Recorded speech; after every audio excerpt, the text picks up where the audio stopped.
Mr. Speaker, my dear colleagues, I rise this morning standing on Order 8, Rule 5 of the House Rules to seek your leave that I bring a matter of urgent national importance. And the gamut of the application is that we have read severally in the pages of newspaper and the social media the issues that has to do with a Nigerian who has invested so much to establish a refinery in this country, and he has been complaining that some of the international oil companies, IOCs, are ganging up against him to frustrate him from operating freely. He can no longer get crude locally and then has to be forced to go outside the shores of this country to get crude to refine locally. And I think that that is the nerve center of our country. We should take it as a matter of urgent national importance, look at it and see how we can verify some of the information that are flying out there. Secondly, on the same issue, yes, we're also aware that our country invested 20% into that refinery. And what we have heard is that it is now 7.5%. Whether it is true or not, I think that we should see this as an important national issue to certify the truth behind all this information for Nigerians to know. Notes with interest the successful completion and coming into full operation of Dangote Oil Refinery and Petrochemicals. The House also notes that whereas Nigeria is a major oil producing and exporting country, she has for several years continued to import refined petroleum products from other countries to the detriment of the economic well-being of our country. The House notes further that Dangote Refinery, with a capacity of 650,000 barrels per day, is said to be Africa's largest refinery and the world's 7th largest by capacity. And its construction was meant to alleviate the petroleum products needs and accompanying pains faced by Nigerians. The House is aware that recently the management of Dangote Oil Refinery accused the IOCs operating in the country of conspiracy in an attempt to frustrate the smooth operations of the refinery. The House is also aware that the alleged conspiracy against Dangote Refinery relates to efforts by the IOCs to deliberately frustrate the refinery from buying local crude by manipulating and jacking up the premium price above the market price, thus forcing the refinery to reduce output. The House further notes, the House is further aware that according to the management of Dangote Refinery, whilst Nigerian Upstream Petroleum Regulatory Commission NUPRC was trying its best to allocate the crude to Dangote Refinery, the IOCs were deliberately frustrating Dangote Refinery's efforts to buy the local crude. The House is concerned that while IOCs are keen on exporting raw materials to their home countries and thus create wealth and employment for their countries, thereby adding to their GDP, Nigeria continues to be a dumping ground for the refined products, thus making us dependent on imported petroleum products. Also concerned that the IOC strategy or plan, which is capable of making Nigeria face higher rate of unemployment and poverty. The House is concerned that there is an urgent need for the federal government and relevant MDAs, including NUPRC and key stakeholders, to support Dangote Refinery to succeed. The House is worried that while federal government of Nigeria subscribed 20% shares in Dangote Refinery, the chairman Aliko Dangote claimed that Nigeria was unable to redeem its obligation and now owns 7.2% through NNPC Limited. The House is worried that there is an urgent need to look into these allegations and end or break all forms of dominance and monopoly in the petroleum sector by IOCs and confirm the quantum of federal government interest in the refinery. The House is worried that unless urgent steps are taken by the federal government, as well as investigate these matters and call on the IOCs to order, Dangote Refinery and its operation will be prematurely pushed or forced out of business, and this will not be good for us as a people. The House is also concerned that NNPC Limited is said to be unable to subscribe for the 20% shares that the country ought to own in Dangote Refinery. The House is called to resolve to urge the federal government, NUPRC, NMDPRA, key stakeholders and well-meaning Nigerians to support Dangote Refinery to succeed. Also urge the Minister of Petroleum Resources and all relevant MDAs to immediately take urgent steps and intervene in the matter of crude oil supply to Dangote Refinery. And finally set up an ad hoc committee to investigate these matters of the inability of NNPC Limited to subscribe for the 20% shares in Dangote Refinery and lack of supply of crude to Dangote Refinery and report back to the House within 4 weeks for further legislative action. I so move, sir. Baba Jimmy Benson, representing the good people of the Ikorodu Federal Constituency. The biggest constituency in Lagos State with the biggest power plant in Nigeria located in Egbin, in oil-rich Lagos. Mr. Speaker, I rise to second this motion and to contribute. The motion is very important, Mr. Speaker. I rise to second this motion. I so second, Mr. Speaker. You contributed and also seconded, Abi? 2 in 1. Those in support of this motion should say aye. Those against should say nay. That is it. Well, you know, whatever we do, we add value.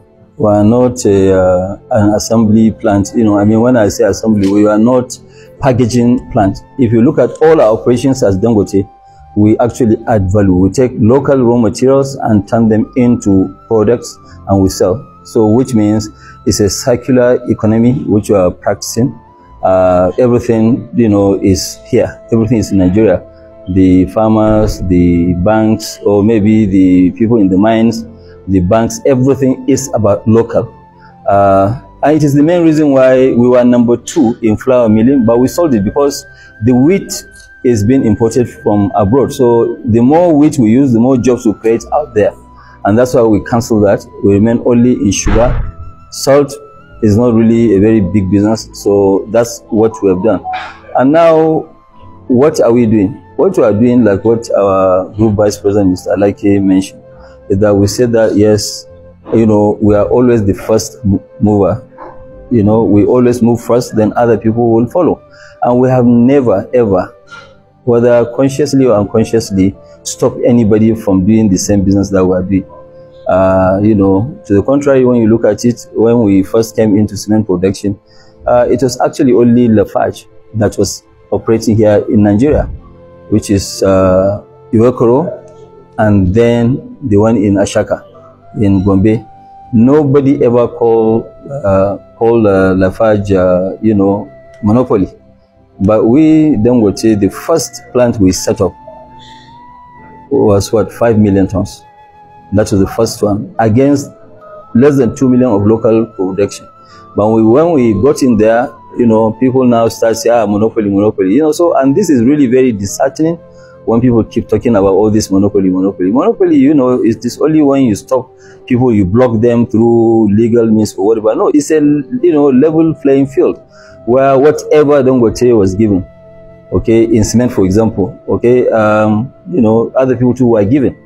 In fact, some of them, maybe they even got more than us. Okay, we are always very, very careful. You heard what I said. In the refinery, we did not, and I repeat, we did not collect one single incentive from the federal government of Nigeria or from even the Lagos State of Nigeria. Yes, Lagos State, maybe they gave us a good deal, but we paid $100 million for the land. It wasn't a free land. We paid for it. Okay, so people are always looking at the you know, other side. They are not really looking at the real picture. Okay, that's one.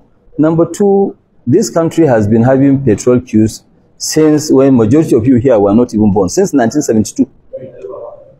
Okay, so 72 to date is what, 52 years. And we are still having the same issue. So just for the fact that, yes, we are ready and about to start this, you know, everybody is now up and about. Yes, but we know that what is giving us you know, a lot of joy is that we know that the majority of the population, they are with us. And so we are not discouraged.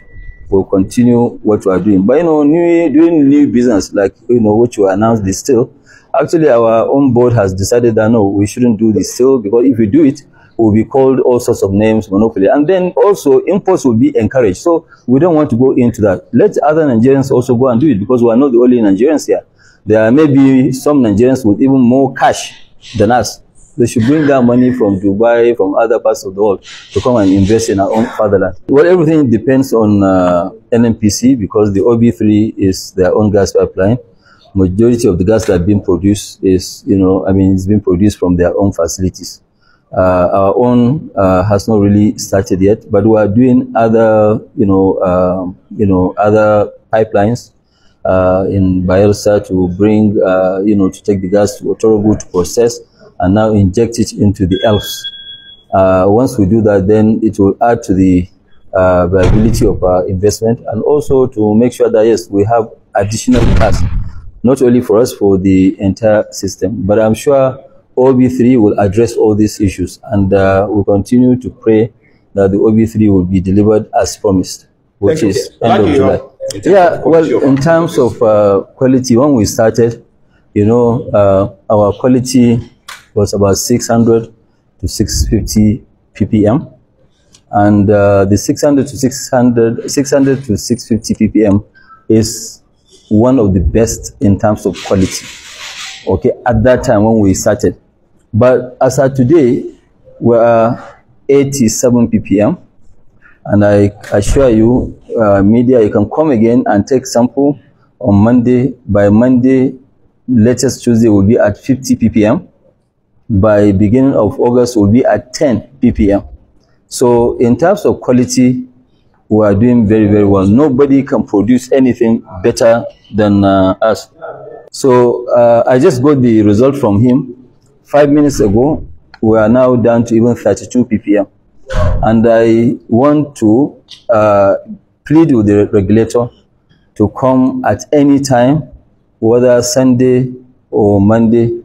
We'll take the sample, and I guarantee you, before he gets here, our own ppm will be even below 10. When we are coming here, His Excellency, the Speaker, said that, no, can we please wait? It wasn't planned, but he said that we should wait, since we have media with us, to pick up samples from 2 filling stations, and also when we get into our plant, they will pick up samples to check. The result has actually come out, and I'm going to share these same results with you, because they've checked.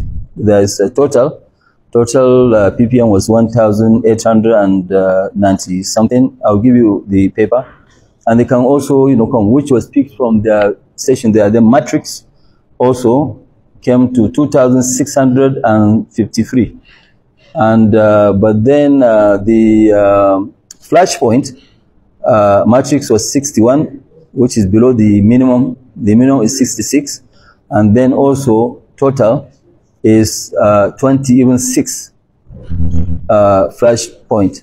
Our own flash point is actually 96, and the records are there. If you want to do the test at any given time, you can actually run this test. We don't believe in the test of people when they bring in ships, because those tests, people write fake things. And, even during COVID, people were writing fake COVID certificates. So, all the results, if they want real results, they should go to SGS or Cotecna. They will give them the real certificate. But the right thing to do for Nigerians is to go to the filling station. And we want anybody to go to any filling station and buy. We'll test for you free of charge. It takes us maximum of 5 to 10 minutes. We'll give you all the parameters. And our own parameters today, we want to announce to the Nigerians, it is extremely very good parameters. We've left that 600. We are not at 600 anymore. You want to comment about the PMS, when the PMS will be outputed? By the grace of God, PMS was supposed to be out by this July, but we had the fire incident. Yeah. The incident that we have, actually disrupted us for a few days. But by latest 10th or 12th of August, PMS will be ready.